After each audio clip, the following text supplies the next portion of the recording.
Hello and welcome to this week's Bible in the News.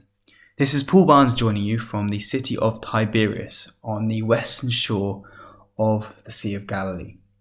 It's impossible to look over the Sea of Galilee without casting your mind back to the amazing events that occurred in this very place. In fact, when you look over the Sea of Galilee, you are seeing the locations of over half of the recorded miracles of the Lord Jesus Christ. Looking up to the north, in the distance you can see Capernaum, the place where Jesus chose to make his home during his ministry, the place he chose to be the center of his ministry, the place where he called many of his disciples when they were there repairing their nets by the shore, the place where the first and the second miraculous catches of fish occurred, where the woman touched the hem of his garment and was healed of her issue of blood, the place where the paralytic man was let down through the broken roof, where Jairus' daughter was brought back to life, to name just a few of the miracles that occurred in Capernaum. If you look across the lake, you can see the land of the Gadareans, where Legion made his home among the tombs and was healed by Jesus, which of course led to the herd running violently down the steep place into the Sea of Galilee. Less than 5 miles up the coast is Magdala, the hometown of Mary Magdalene, from whom Jesus cast out 7 devils.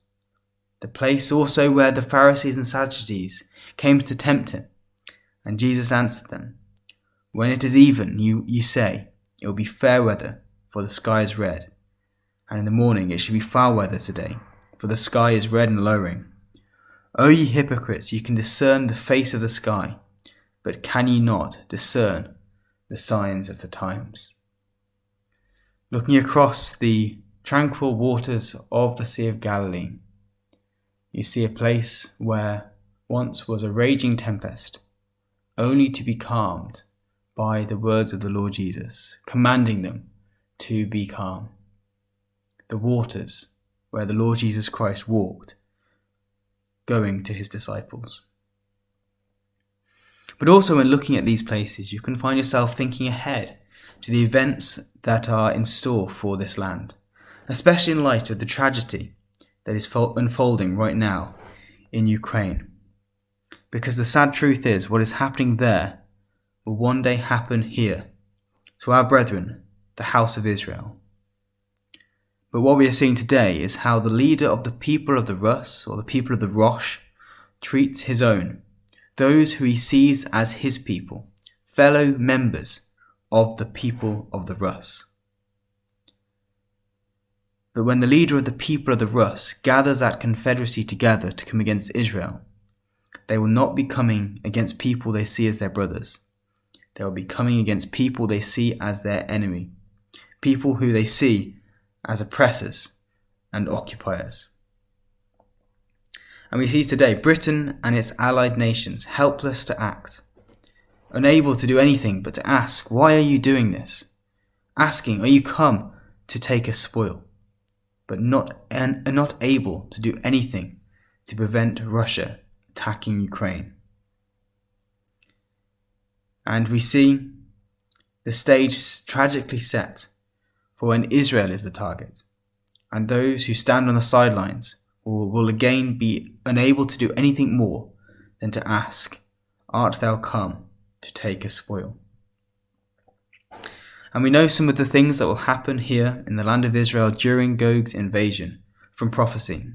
We're told in Zechariah 14, which is a parallel prophecy of Ezekiel 38, that at the time when all nations will be gathered against Jerusalem to battle, the city will be taken, the houses will be rifled, and the women ravished. We're told that half of the city shall be taken into captivity, and there will be but a residue left in the city.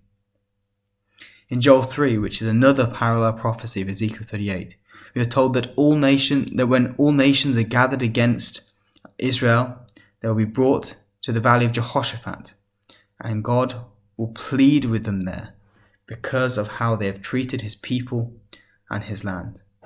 We read, "For behold, in those days and in that time when I shall bring again the captivity of Judah and Jerusalem, I will also gather all nations, and will bring them down to the valley of Jehoshaphat, and will plead with them there for my people, and for my heritage Israel, whom they have scattered among the nations, and parted my land. And they have cast lots for my people, and have given a boy for a harlot, and sold a girl for wine, that they might drink. And God then has a special message for those who are in the coast of Palestine, which is today the Gaza Strip, and those in Tyre and Zidon, which is Lebanon, for what they have been able to do to his people Israel. Yea, and what have ye to do with me, O Tyre and Zidon, and all the coasts of Palestine? Will ye render me a recompense? And if ye recompense me, swiftly and speedily will I turn your recompense upon your own head, because ye have taken my silver and my gold, and have carried into your temples my goodly pleasant things. The children also of Judah and the children of Jerusalem have ye sold unto the Grecians, that ye might remove them far from their border. When we think back in history, there isn't a time when God's people have been sold to those of Greece, especially by those in the land of the coast of Palestine. So logically, this must be something that when Gog invades, he allows to happen. He allows those of the coast of Palestine to do this, to sell God's people to the Grecians. But notice, crucially, the reason they're sold is not for money. They're not sold to make a spoil. They are sold that ye might remove them far from their border. And I believe this is something that is one of the aims of Gog's military conquest. When we come to Ezekiel 38, verse 10, we see that Gog has an evil thought. And we read, And thou shalt say, I will go up to the land of unwalled villages. I will go to them that are at rest, that dwell safely, all of them dwelling without walls, and having neither bars nor gates. And why is it that Gog does this? Or verse 12, To take a spoil and to take a prey, to turn thine hand upon the desolate places that are now inhabited, and upon the people that are gathered out of the nations, which have gotten cattle and goods, and dwell in the midst of the land.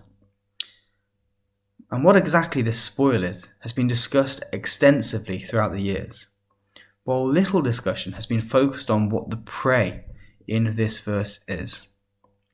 But I believe that we are told within this very verse what both the spoil and the prey are. For it says, He is come to take a spoil and to take a prey. And how will they do this? We read, by turning their hand upon the desolate places and upon the people that are gathered out of the nations. The desolate places are the spoil, the Holy Land and the holy places. The prey are those who have been gathered out of the nations, the people of Israel. In Joel 3 we read, prepare war, and the Hebrew here is to sanctify war, or to make a holy war. The war against Israel is not for economic reasons. It is a religious war, a holy war against God's people. God, we know, will plead with Gog's confederacy for parting his land. And in Zechariah 14 we read that at that time when all nations are gathered against Jerusalem to battle, the spoil will be divided in the midst of thee. And here the word for divide is the same word used for parting God's land in Joel 3. When we look at the things that God pleads with the nations for, we can certainly link back some of the events of things that have happened in the past, especially when we think of the time of the Roman Empire, when they scattered the Jewish people throughout the world.